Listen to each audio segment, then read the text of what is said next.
Hi friends, అందరికీ నమస్తే. అందరూ బాగున్నారా?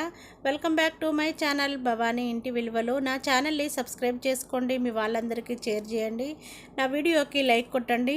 మీరు కొట్టే లైక్ వల్ల నాకు ఎంతో సపోర్ట్ని ఇస్తుంది. మంచి మంచి వీడియోలతో మీ ముందుకు వస్తూ ఉంటాను. 1/2 కేజీ వరకు ఆలుగడ్డలను తీసుకొని సగానికి కట్ చేసుకొని ఒక గిన్నెలో వాటర్ని పోసి స్టవ్ మీద పెట్టి ఉడికించుకోవాలి. ఆలు ముక్కలు ఉడికాయ లేదా స్పూన్తోనైనా గరిటెతోనైనా నొక్కి చూడాలి. ఆలు ముక్కలు ఉడికిపోయాయి. ఆలు ముక్కలను పొట్టు తీసుకొని ఒక బౌల్లో వేసి పెట్టుకోవాలి. స్టవ్ వెలిగించుకొని ప్యాన్ పెట్టేసుకోవాలి. 2 పావుల వరకు ఆయిల్ని వేసేసుకొని ఆవాలు, జీలకర్ర, శనగపప్పు, మినపప్పును వేసేసుకొని రెడ్ కలర్ వచ్చేంత వరకు ఫ్రై చేసుకోవాలి. కట్ చేసి పెట్టుకున్న ఉల్లిపాయ ముక్కలు, పచ్చిమిర్చి ముక్కలు, కరివేపాకు వేసేసుకొని గోల్డెన్ కలర్ వచ్చేంత వరకు ఫ్రై చేసుకోవాలి. 1/2 స్పూన్ వరకు అల్లం వెల్లిగడ్డ పేస్ట్ని వేసేసుకొని పచ్చి వాసన పోయే వరకు ఫ్రై చేసుకోవాలి.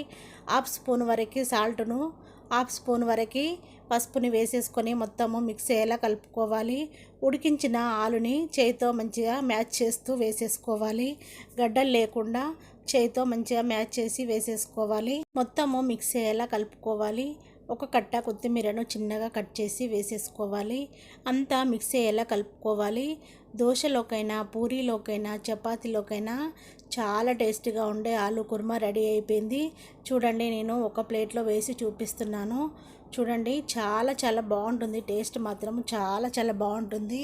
మా అమ్మాయికి అయితే చాలా ఇష్టము. చిన్న గిన్నెలో వేసేసుకొని ఆలు కుర్మా ఉట్టిదే తింటుంది. అంత టేస్ట్గా ఉంటుంది. నేను చేసిన ఆలు కుర్మా నచ్చినట్టయితే మీ వాళ్ళందరికీ షేర్ చేయండి, నా వీడియోకి లైక్ కొట్టండి, నా ఛానల్ని సబ్స్క్రైబ్ చేసుకోండి. Thank you for watching. నేను మీ భవానీ.